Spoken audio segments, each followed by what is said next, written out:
पंडित दीनदयाल उपाध्याय शिक्षण संस्था आर्य चाणक्य आचार्य कुल प्रबोधिनी अंतर्गत गुणवत्ताधिष्ठित शिक्षण बदल आणि अपेक्षा या विषयावर प्राध्यापक मकरंद पैठणकर यांनी आपले विचार व्यक्त केले. भारतीय शिक्षणामध्ये एकूण शिक्षणाचं वर्गीकरण हे उच्च शिक्षण, तंत्र शिक्षण आणि साधारणपणे शालेय शिक्षण असं आपण करतो. एकतर हा विषय जो आहे हा अत्यंत महत्त्वाचा आहे. गुणवत्ताधिष्ठित शिक्षण भारताच्या भविष्याशी, राष्ट्राच्या निर्मितीशी आणि आपल्या सांस्कृतिक सातत्याशी अत्यंत निगडित आहे. आपण असेही म्हणू शकतो की हा विषय किंवा गुणवत्ताधिष्ठित शिक्षण हा एकूण आपल्या देशाचा मूलाधार आहे, हा बेसिक प्रिमाइस आहे, ज्याच्यावर हा देश उभा राहील, प्रगती करेल, विकास करेल. समाजातील सर्व घटकांना हा विषय जो आहे हा आकर्षित करतो. यामध्ये ज्ञान, विवेक, चारित्र्य, संस्कार, आत्मबोध असे विविध टप्पे एक साधना म्हणून पदाक्रांत करत असतात. आणि म्हणून आपल्या सगळ्यांना जाणवतं की उपनिषदांपासून ते आजच्या आधुनिक काळापर्यंत शिक्षणाच्या तत्त्वज्ञानाला आपल्या समाज जीवनात अनन्यसाधारण महत्त्व आहे. उपनिषदात आपण म्हणतो, सगळ्यांना माहिती पण आहे, तमसोमा ज्योतिर्गमय आहे की नाही. तसंच पूर्णमिदं पूर्णात् पूर्णमुदच्यते पूर्णस्य पूर्णमादाय, म्हणजे शिक्षण ही माणसाच्या पूर्णत्वाचा प्रवास आहे. आणि भारतीय संस्कृती ही नेहमीच रॅशनल राहिलेली आहे. लोक काही जरी म्हटले तरी आमच्या प्रार्थना सुद्धा इतक्या रॅशनल आहेत, इतक्या बुद्धी प्रामाण्यवादाला धरून आहेत. पण भाषिक मर्यादामुळे आपल्याला हे वचन, हे श्लोक, त्यांचा अर्थ जो आहे तो उमजत नाही, कळत नाही. आणि आपल्यामधला इन्क्विजिटिव्हनेस जो आहे हा सुद्धा थोडा ते जाणून घेण्यासाठी कमी पडतो. किती सुंदर प्रार्थना आहे मी आता सांगितलेली, ओम पूर्ण पद्धती. म्हणजे हा उपासक पूर्णत्वाची व्याख्या करत असताना पूर्ण म्हणजे शून्य करतो. नुसतं शून्य करत नाही, शून्यच फक्त पूर्ण आहे म्हणतो. कारण शून्यात शून्य मिळवण्याने पण शून्य राहतं आणि शून्यातून शून्य काढल्याने पण शून्य राहतं. काही मिळाल्याने, काही काढल्याने जे कमी होणार नाही ते पूर्णत्व, ते ब्लिस आणि ते अटेन करणं हे लक्ष्य. म्हणजे केवळ भौतिक उद्देश ठेवून आपण शिक्षणाकडे, ज्ञानार्जनाकडे कधीही बघितलेलं नाही. आपण शिक्षणाचा उद्देश व्यक्तीच्या सर्वांगीण विकासाशीच नेहमी जे आहे हे जोडलेलं आहे. महर्षी व्यास असतील, यज्ञवाल्क्य असतील, अजून अनेक मनीषी असतील, किंवा प्राचीन काळातील मोठी मोठी विद्यापीठं असतील, नालंदा, तक्षशिला, माहिती आहे तुम्हाला, आपण सगळ्यांना पाठवलं. याचा उद्देश केवळ भारतापुरतं आपल्यासाठीच आपला भांडवली विकास व्हावा ह्यासाठीच ज्ञान निर्मिती करण्याची ही केंद्र आणि व्यक्ती कधीही नव्हती. तसं असलं असतं तर गांधारातल्या पाणीनी केरळापर्यंत पोचले नसते. तसं असलं असतं तर पाटलीपुत्र आणि मगधचं अंतर हे पार करता आलं नसतं. तसं असलं असतं तर शून्य हे युरोपपर्यंत पोचणं अशक्य झालं असतं. पण मग काय झालं की मधल्या काळामध्ये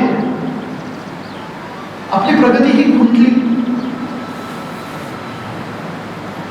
जगाचा इतिहासाचा विचार केला तर मध्ययुग हे साधारणपणे सगळीकडेच जे आहे हे अंधकारमय युग असं मानलं जातं. ते तर आहेच. पण आधुनिक काळातल्या ब्रिटिशांच्या डायरीज, त्यांची पत्र, त्यांचं लिखाण, त्यांची अहवाल, त्यांचे गॅझेट याचा अभ्यास केल्यानंतर जे धरमपालांसारख्यांनी लिखाण केलंय, ज्याला ब्युटिफुल ट्री नावाचा खंड शिक्षणासाठी समर्पित आहे, त्याच्यामध्ये शिक्षण हे भारताच्या तळागाळापर्यंत सर्व सामाजिक घटकांपर्यंत कशा पद्धतीने रुजलं होतं याचे आपल्याला दाखले मिळतात. हे लिहिणारे, ही सांख्यिकी मांडणारे सुद्धा ब्रिटिश अधिकारी होते, कुणी भारतीय नव्हते. आणि या सर्व आधार सामग्रीचा अभ्यास करून ती पुस्तक रूपात प्रकाशित करणारे धर्मपाल सुद्धा जे आहेत ते गांधीवादी नेते होते. म्हणजे ह्या सगळ्या आपल्या ज्ञान संस्कृतीची जी दिशा आहे ती आज आपल्याला कुठेतरी संकुचित झाल्याचं जाणवतं. याचं कारण काय आहे तर आपल्याला एकूण जागतिक इतिहासाचा विचार केला तर इंडस्ट्रियल रिव्होल्युशन, त्याच्यानंतरचं एकूण भांडवलशाहीचा, इम्पेरियलिझमचा, कॅपिटलिझमचा सगळा जो प्रकार आपण बघितला, याच्यातून ज्ञानाची रचना सुद्धा जी झाली आहे, आधुनिक ज्ञानाची, जे आज आपण राज्यशास्त्र किंवा अर्थशास्त्र किंवा इतिहास, साहित्य अशा विकसित अशा व्हॅक्यूममध्ये, अशा कंपार्टमेंटमध्ये या ज्ञानाच्या अभ्यास शाखा निर्माण केलेल्या, हे मूलतः भारतीय परिप्रेक्ष्यातून ज्ञान निर्मिती नाहीच आहे. ही सर्व ज्ञान निर्मिती जी आहे हे पाश्चिमात्य विचारातून झालेली आहे. ही युरोसेंट्रिक आहे. हे युरोपियन पाश्चिमात्यांचं हित संवर्धन करण्यासाठी केलेली आहे. इंडोसेंट्रिक नॉलेज, ज्याला आज बझवर्ड्स किंवा तुम्ही फॅशन म्हणता, ज्याला आज तुम्ही फ्लेक्सिबिलिटी म्हणता, लवचिकता म्हणता, अकॅडमिक मोबिलिटी म्हणता, हे सर्व आपल्याकडे गुरुकुलापासून चालत आलेलं आहे. म्हणजे गुरुकुलातला विद्यार्थी संगीतामध्ये 7वीच्या स्तराचा अभ्यास करत होता तर गणितामध्ये 9वीच्या स्तराचा करत होता, तर सामाजिक शास्त्र किंवा अर्थशास्त्राचा 3रीचा अभ्यास करत होता. ही लवचिकता नव्हती का? ही अकॅडमिक मोबिलिटी नव्हती का? एका गुरुकुलातून दुसऱ्या गुरुकुलामध्ये विशेषज्ञता घेण्याचं, धनुर्विद्येचं शिक्षण घेण्यासाठीचे स्वतंत्र गुरुकुल अस्तित्वात होती. ही मोबिलिटी मिळाली होती. म्हणजे जे आज आपण आधुनिक म्हणून म्हणतो आणि पश्चिमात्य राष्ट्रांनी आपल्याला सांगितल्यानंतर स्वीकारतो, ते मूलतः आपल्याकडे पहिल्यापासून आहे. कौटिल्याचं अर्थशास्त्र is a book on state craft. अर्थशास्त्र म्हणजे अर्थशास्त्र नाही आहे, नीतिशास्त्र पण आहे त्याच्यामध्ये मानसशास्त्र पण आहे, आणि त्याच्यामध्ये राज्याची रचना, राज्याचे कर्तव्य. It speaks of international relations as well. आंतरराष्ट्रीय संबंध, परकीय धोरण, परराष्ट्रीय धोरण ज्याला म्हणतो. म्हणजे मूलतः ज्ञानाची रचना भारतीय परिप्रेक्ष्यातून जे आज आपल्याला ग्रंथरूपामध्ये उपलब्ध झाले. आपल्याला श्यामाशास्त्रींचा आभार मानावा लागेल. श्यामाशास्त्रींना कौटिल्यांचं अर्थशास्त्र मिळालं, ते पहिले त्यांनी प्रकाशित केलं 45 पर्यंत. तोपर्यंत कुठे होतं? विस्मृतीत गेलं होतं. कोणी केलं? मग कांगडे आले आणि कांगडेंनी तिची रचना केली आणि खंडामध्ये जे आहे हे आज आपल्याला त्याचं क्लासिफिकेशन अर्थशास्त्राचं दिसतं, ज्याच्यामध्ये स्टेट, इकॉनॉमी अशा पद्धतीने, आधुनिक पद्धतीने जे आहे ही मांडणी केली. मी हे सगळं सांगतो याचं कारण असं आहे की आपल्याकडे जे आहे त्याची पुनर्मांडणी हे करण्यासाठी आपल्याला अभ्यासही प्रगटावे लागेल. There are no shortcuts.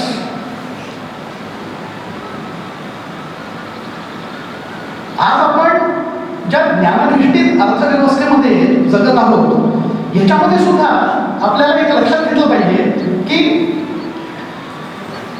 ही जी कृत्रिम बुद्धिमत्ता आहे, ज्याला आपण आर्टिफिशियल इंटेलिजन्स म्हणतो, ज्याला आपण आज मशीन लर्निंग म्हणतो, ज्याला आपण क्वांटम कम्प्युटिंग म्हणतो, जे बायोटेक्नॉलॉजी आहे, जी ग्रीन एनर्जी आहे, ह्या सगळ्याच्या नवनिर्माण होणाऱ्या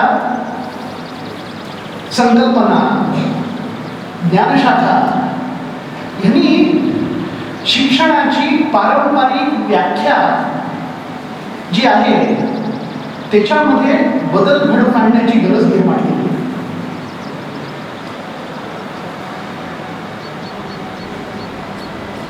किंवा बदलून टाकली आहे. त्या ChatGPT आणि AIचा अनुभव प्रत्येक शिक्षक आणि प्राध्यापक घेतोय. अजून आपल्या विद्यार्थ्यांपर्यंत जे आहे मोठं PDF डॉक्युमेंटसाठी कोणचं AI टूल वापरलं पाहिजे, चित्र काढण्यासाठी कोणचं, गणितांसाठी कोणचं, ह्याचं अजून ज्ञान थोडं कमी पडत आहे. नाहीतर त्याच्यामध्ये सुद्धा ते जे आहेत भारत हासिल करते. आणि ह्या सगळ्या बदलामुळे शिक्षणाचे निकष सुद्धा आता बदललेले आहेत. गुणवत्ता आणि गुणवत्ताधिष्ठित शिक्षण हे मोजण्यासाठी आपल्याला काही प्रमाण, काही निर्देशांक ठरवावे लागतील. आणि हे ठरवणं सुद्धा आजच्या शिक्षणाचे स्वरूप, आजच्या शिक्षणाच्या गरजा, आजच्या शिक्षणाच्या उद्देशानुकूलच हे करावे लागते. आणि याच्यासाठी केवळ परीक्षेतल्या गुणांवर अवलंबून राहून आपल्याला चालणार नाही. याच्यासाठी संशोधन, कौशल्य, चिकित्सक विचार, सर्जनशीलता, ह्या सर्व बाबी ज्या आहेत या महत्वाच्या ठरतील. याच्यामध्ये सामाजिक दायित्वही महत्वाचं आहे. याच्यामध्ये मूल्याधिष्ठित व्यक्तिमत्व निर्माण होणं सुद्धा अत्यंत महत्वाचं आहे. नाहीतर या बाकी सर्व गोष्टींना अर्थच राहणार नाही. अशा ह्या सगळ्या परिप्रेक्षामध्ये 2020 साली आपण एक खऱ्या अर्थाने ज्याला राष्ट्रीय म्हणता येईल असं राष्ट्रीय शिक्षण धोरण आणलं. आधीचे शिक्षण धोरण कसे होते, ह्याच्यात काय वेगळेपण आहे? तर पहिल्यांदा राष्ट्रीय शैक्षणिक धोरण राष्ट्रीय आहे ह्याच्यासाठी मी म्हणतो कारण हे धोरण नियोजन आयोगामध्ये 4 जणांनी बसून लिहिलेलं नाही. जरी ह्या धोरणाचा मसुदा तयार करण्यासाठी राष्ट्रीय धोरण निर्माण करण्यासाठी समिती असेल तरी त्या समितीने मोठ्या प्रमाणावर पब्लिक एंगेजमेंट घेतली आहे. आजपर्यंतच्या इतिहासात असं घडलं नाही. 2 लाखांहून अधिक ज्या आहेत त्या शिफारशी, सूचना ह्या विविध घटकांकडनं मागवल्या गेल्या. शालेय शिक्षणाच्या धोरण निर्मितीमध्ये ग्रामपंचायतीपासून विशेष सभा बोलवल्या गेल्या आणि त्यांचं इनपुट पूर्ण देशातून घेतलं गेलं. ही एवढी मोठी एक्सरसाइज, हे एवढं मोठं लोकसहभाग ज्याला पीपल्स पार्टिसिपेशन म्हणतो, हे खऱ्या अर्थाने पॉलिसी फॉर्म्युलेशनसाठी अत्यंत महत्वाचा टप्पा होता जो आजपर्यंत आपण कधीही अनुभवला नाही. नुसतं हे झालं का? तर आपण बघितलं अनेक धोरणं देशाची पॅटर्नमध्ये बोलणार नाही. आज मला राष्ट्रीय शिक्षण धोरण हा विषय नाही, ह्याची मला पूर्ण कल्पना आहे आणि 1 तासाचा विषय बसवायचा याची पण जाणीव आहे. म्हणून मर्यादितच राहील. पण राष्ट्रीय शिक्षण धोरणातले काही महत्वाचे जे विषय आहेत त्यांना विचारात घेतल्याशिवाय आपल्याला पुढे जाता येणार नाही. ह्या राष्ट्रीय शिक्षण धोरणाने काय केलं तर मल्टीडिसिप्लिनरिटी आणली, ज्याला आपण बहु अभ्यास शाखीय दृष्टिकोन आणला, लवचिकता आणली, फ्लेक्सिबिलिटी आणली, मोबिलिटी दिली, क्रेडिट ट्रान्सफर सिस्टीम्स आणल्या. हे सगळं झालं. शालेय स्तरावर सुद्धा हे अत्यंत महत्त्व झालं कारण एकूण जे पॅटर्न ऑफ एज्युकेशन आहे त्याचं मॅपिंग जे आहे ते डेव्हलपमेंटल सायकोलॉजीनुसार केलं गेलं आणि प्री स्कूलिंगला हे फॉर्मल स्कूलिंग म्हणून पहिल्यांदा आयडेंटिफाय केलं गेलं. प्री स्कूलिंग का महत्वाची? माझे B.Ed झालेले सगळे शिक्षक भगिनींना इथे माहिती आहे की फॉर्मेटिव्ह लर्निंगची सगळ्यात पहिल्यांदा आपल्याला जे मूलभूत ज्याला आपण साक्षरता म्हणतो किंवा न्यूमरसी ज्याला मराठीत संख्याज्ञान होते, कदाचित मला शब्दांचं हे असेल थोडं, पण त्याला संख्याज्ञान म्हणतो, त्याला FLN म्हणतात. हा राष्ट्रीय संकल्प करावा लागलाय आपल्याला. म्हणजे शालेय शिक्षणामधलं फॉर्मेटिव्ह लर्निंग अँड न्यूमरसी हे नॅशनल गोल करावं लागलंय. त्याच्यासाठी निपुण मिशन निर्माण झालंय. आणि एक लक्षात घ्या, हे बेसिक न्यूमरसी आणि बेसिक लिटरसी ही 3ऱ्या वर्गापर्यंत जर शक्य झाली नाही ना, तर पुढे उच्च शिक्षणामध्ये सांगितलेलं स्टेम वगैरे जे आहे, म्हणजे सायन्स टेक्नॉलॉजीला इंटिग्रेट करा, तुम्ही मॅथमॅटिक्सला इंटिग्रेट करा, क्वांटिटेटिव्ह टेक्निक्स शिकवा, ह्या सगळ्याला अर्थ उरणार नाही. त्यामुळे पाया जो आहे तो अत्यंत पक्का या FLN मुळेच होणार आहे. हे अत्यंत महत्त्वाचा विषय आहे शिक्षण धोरणाचा.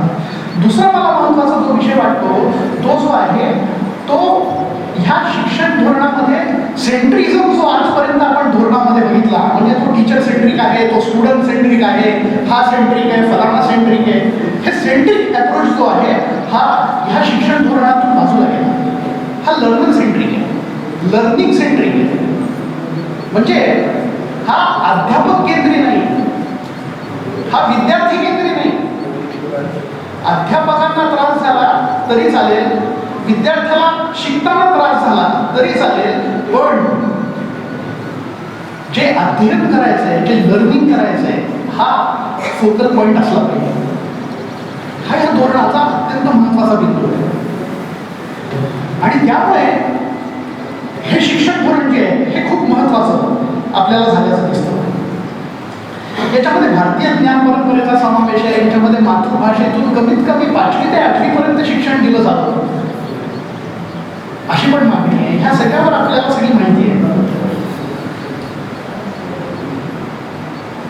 यामध्ये भारताच्या प्राचीन ज्ञान परंपरेला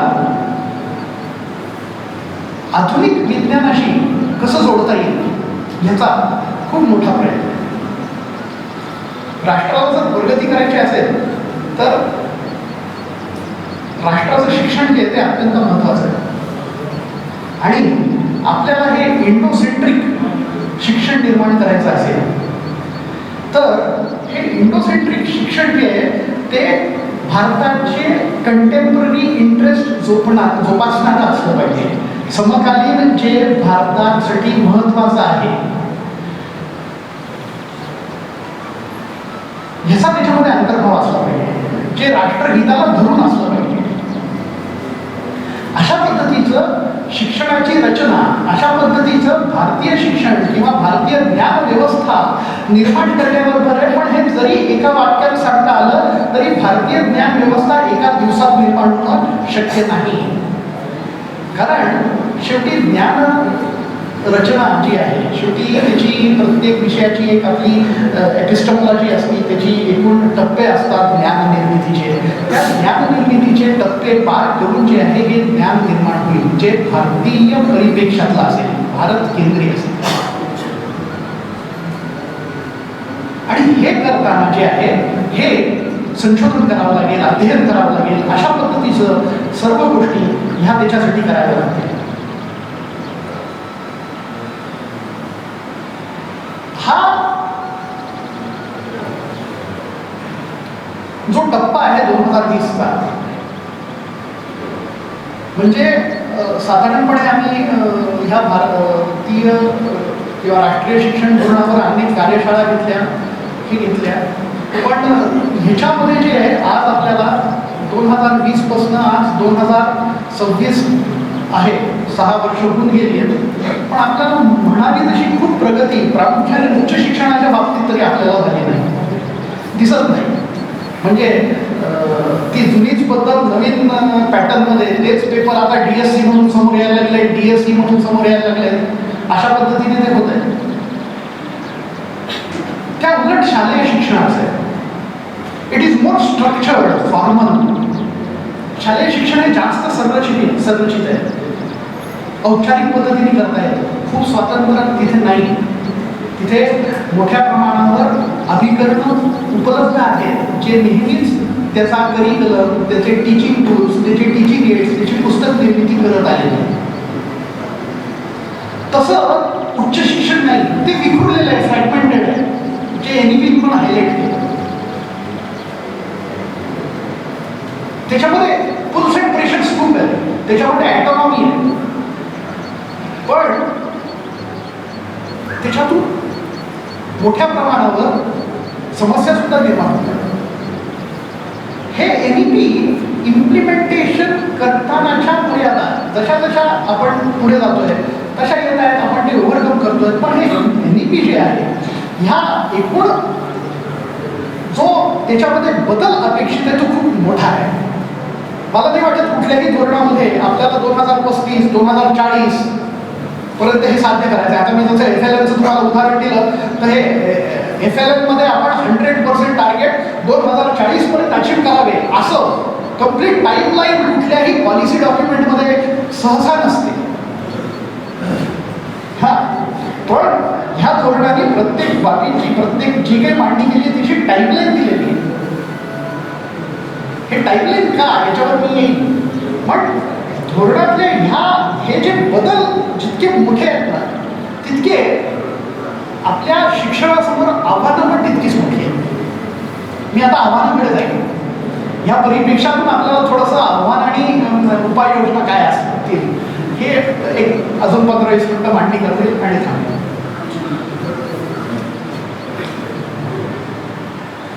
सगळ्यात पहिला महत्वाचा विषय जो आहे तो आहे क्वालिटी, इक्विटी आणि ऍक्सेस, ज्याला आपण गुणवत्ता, समता आणि काय म्हणायचं ऍक्सेसला उपलब्धता असं म्हणू शकतो. म्हणजे प्रत्येक विद्यार्थ्याला शिक्षण आहे पण समान गुणवत्तेचं शिक्षण आहे का? उच्च शिक्षण तर नाहीच नाही. शालेय शिक्षण जे काही देशातले 7-8 प्रगत राज्य असतील तिथे मोठ्या प्रमाणावर जे आहे ह्या जिल्हा परिषदेच्या शाळा किंवा विविध संस्थांनी निर्माण केलेल्या शाळा यांचं अस्तित्व आहे. खूप चांगलं कामही चालू आहे, प्रभावी कार्य चाललंय. पण हे सर्व घटक राज्यात आहे का? हे सगळ्यात महत्वाचं आव्हान आहे. म्हणजे एकतर उपलब्ध आहे का? उपलब्ध असेल तर गुणवत्ता कशी आहे? ही गुणवत्ता समान आहे का अप टू द मार्क आहे? म्हणजे मी सांगितलेला FLNचा प्रॉब्लेम शिक्षकांचा प्रॉब्लेम आहे. FLN मध्ये विद्यार्थी मागे काय आहेत? Numeracy is a issue. Basic numeracy, संख्याज्ञान मोठी समस्या आहे. आणि हे विषय कसे आहेत शाळेचे वगैरे हे ह्या सगळ्या गोष्टी तुम्हाला इन्कल्केट जे करायच्या आहेत ना, रुजवायच्या आहेत ना, you have to catch them young. तुम्हाला त्या पर्टिक्युलर वयामध्येच ते शिकवलं गेलं तर ते कळतं आणि त्याचा विकास होतो. असं अनेक संशोधनातूनही समोर आलंय.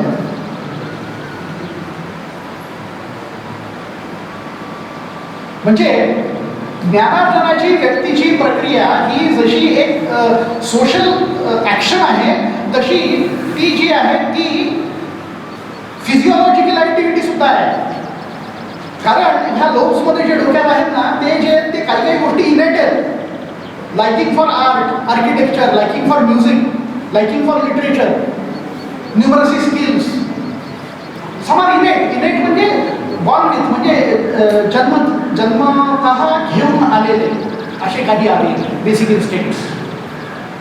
त्याचं नंतर कंडिशनिंग होईल, त्याचं नंतर सामाजिकीकरण होईल. या सगळ्या गोष्टी आहेत. पण हे त्या टप्प्यामध्ये म्हणजे आता बघा रिलेट करा याला की डेव्हलपमेंट सायकोलॉजी जे म्हटलं 5-3-3-4 नुसतं तसं नाही आहे. ते ह्या डेव्हलपमेंटल स्टेजशी संबंधित आहे आणि त्या स्टेजलाच ते जे आहे हे शिकवलं गेलं पाहिजे आणि त्याच्यामध्ये चांगलं प्रावीण्य सुद्धा मुलांना आलं पाहिजे. आणि मूलभूत साक्षरता आणि जर न्यूमरसी नसेल तर पुढचं शिक्षण जे आहे उच्च शिक्षणाचं ही नेहमीच समस्या आहे. म्हणजे जे काही आपल्याला आपण म्हणतो आपले ॲडव्हान्टेजेस काय काय आहेत, आपलं पॉप्युलेशन हे आपलं काय डिव्हिडंट आहे वगैरे सगळं, पण ते we will lose this dividend if we fail on education front. कारण ह्या सगळ्या विकासाच्या ह्या सगळ्या ज्या आकांक्षा ज्या काही गोष्टी आहेत या ज्या प्रेरणा आहेत सगळ्या ह्याला चालना देणारं ह्याचा सगळ्यात महत्वाचा आधार जे आहे ते शिक्षण. ह्याच्याशिवाय शक्य नाही. आणि त्याच्यातच आपण मागे राहिलो तर आपल्याला अर्थव्यवस्था काय किंवा इतर काय व्यवस्था असतील ह्याच्यामध्ये फार प्रगती साध्य करता येणार नाही.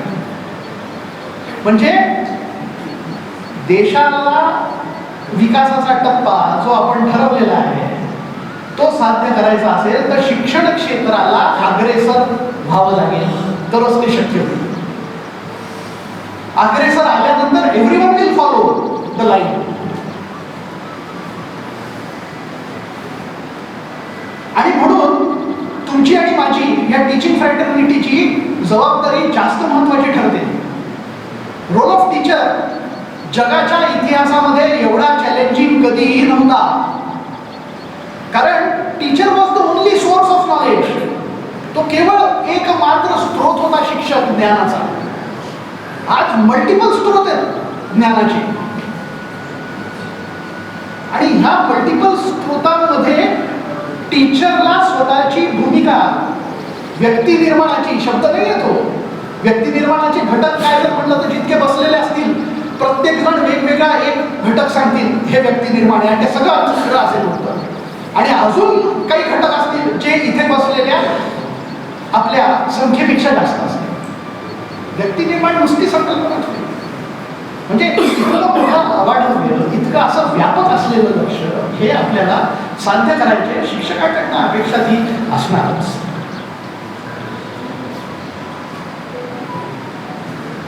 ह्या आर्टिफिशियल इंटेलिजन्स सारख्या बाबींनी सुद्धा खूप मोठी समस्या किंवा आव्हान जे आहे ते निर्माण केलं. त्यावर परिणामकारक असू शकतो. पण विद्यार्थ्यांना जी स्वतंत्रपणे विचार करण्याची शक्ती असली पाहिजे किंवा लेखन कौशल्य किंवा संशोधनातील इंटिग्रिटी ज्याला आपण प्रामाणिकता म्हणतो ह्या गोष्टी जे आहेत ना हे AI येणार नाही.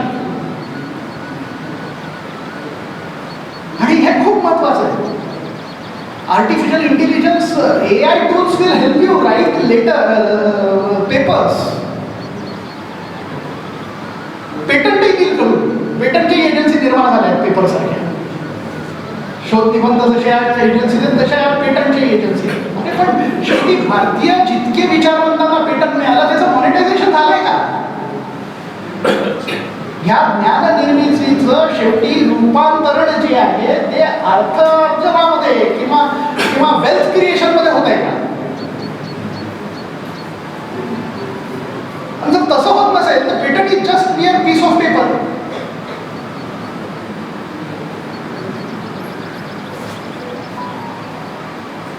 म्हणजे AIच्या इंडिव्हिज्युअली स्वतःला इम्प्रूव्ह करण्यासाठी खूप महत्वाचं आहे, चांगलं आहे.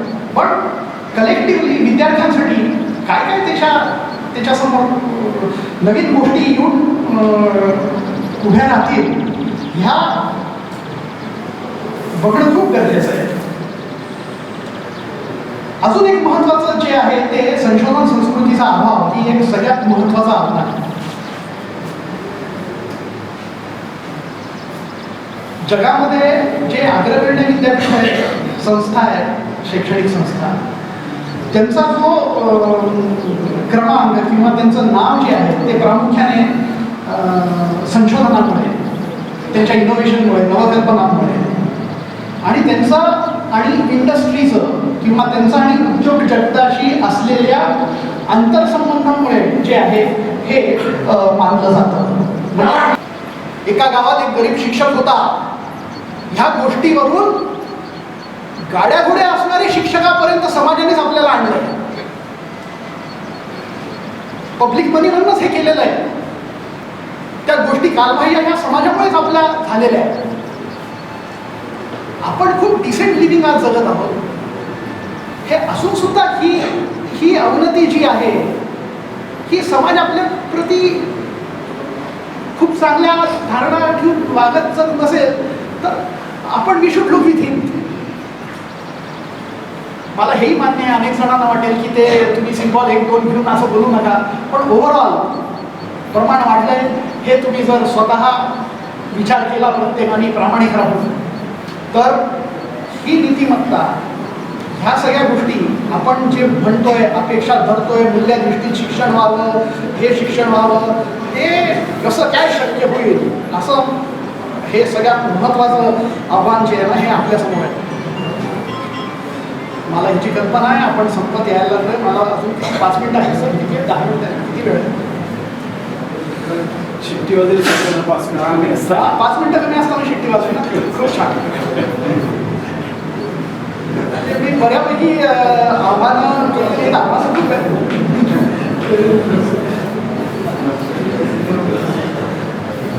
हे जशी आव्हानं आहेत ना, तशी संधी पण खूप अभूतपूर्व आहे. अभूतपूर्व संधी आहेत. म्हणजे इतिहासाच्या कुठल्याही कालखंडामध्ये इतक्या संधी उपलब्ध असतील असा टप्पा, अशा ह्या टप्प्यातून आपण जात आहोत. आणि संधी आहे पण आपल्यामध्ये कॅपेबिलिटी नाही, अशी परिस्थिती पण आहे. म्हणजे त्या संधीचं सोनं करण्यासाठी लागणारं जे काही असेल, त्याच्यामध्ये आपण कमी पडता कामा नये, याची दखल घेणं अत्यंत गरजेचं आहे. नाहीतर we will lose this opportunity, we will lose this bus. आणि आता आपल्या देशाला कुठलीही बस अजिबात सोडायची नाही. ते बघा, डिजिटल इंडिया आहे, स्टार्टअप आहे, मेक इन इंडिया आहे, नंतर नॅशनल रिसर्च काय फाउंडेशन आहे, अशा अनेक आहेत की अनेक क्षेत्र आहेत. हे डिफेन्स प्रोडक्शन आहे, सेमिकंडक्टर मॅन्युफॅक्चरिंग आहे. ह्या सगळ्यामध्ये अभूतपूर्व नेतृत्वाच्या संधी निर्माण झालेल्या आहेत. We will be leaders in coming decades, 2 decades. पण ह्याच्यासाठी we need a very vibrant dynamic educational system. तरच ह्या संधी अनुकूल जे आहे, ही मॅनपॉवर, मनुष्यबळ उपलब्ध होईल. आणि त्याच्यामध्ये आपल्याला महत्त्वाची भूमिका जी आहे ती करावी लागेल.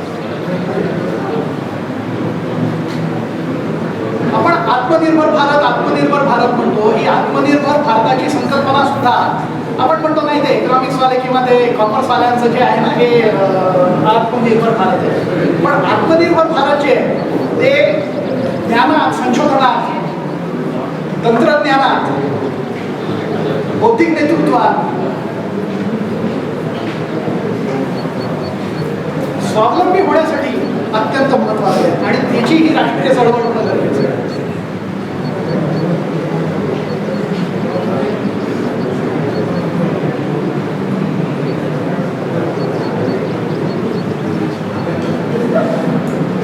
म्हणजे आज आपल्याला संपवतो मी थोडं, एक 10 मिनिटं. आज आपल्याला ज्ञान पाहिजे, पण ज्ञानाबरोबर विवेकही पाहिजे. कौशल्य पाहिजे, पण संस्कारही पाहिजे. रोजगार पाहिजे, पण राष्ट्रकार्यासाठी समर्पण सुद्धा पाहिजे. महत्वाचं आहे. आणि जे भारतीय ज्ञान परंपरेत रुजलेलं असावं, पण आधुनिक विज्ञानाने समृद्ध सुद्धा असावं. संशोधन प्रधान असावं, पण मूल्यनिष्ठही असावं. आणि ते जागतिक स्तरावर आपल्याला स्पर्धात्मक बनवणारं असावं. आपल्याला हे जे जग निर्माण केलं त्या रिकार्डोनी, कॉम्पिटिटिव्ह ॲडव्हान्टेजनी, त्या कॉम्पिटिटिव्ह ॲडव्हान्टेज आपल्याला डिराईव्ह करता आलं पाहिजे. असं आपल्याला शिक्षण जे आहे हे अभिप्रेत आहे, आवश्यक आहे. आणि तेच गुणवत्तापूर्ण, गुणवत्ताधिष्ठित शिक्षण राहील. येणाऱ्या 2 दशकामध्ये शिक्षणामध्ये सुद्धा आपला जगभरात नालंदा तक्षशिलाचा पूर्व इतिहासासारखं दैदिप्यमान काहीतरी विषय निर्माण होईल, या अपेक्षेसह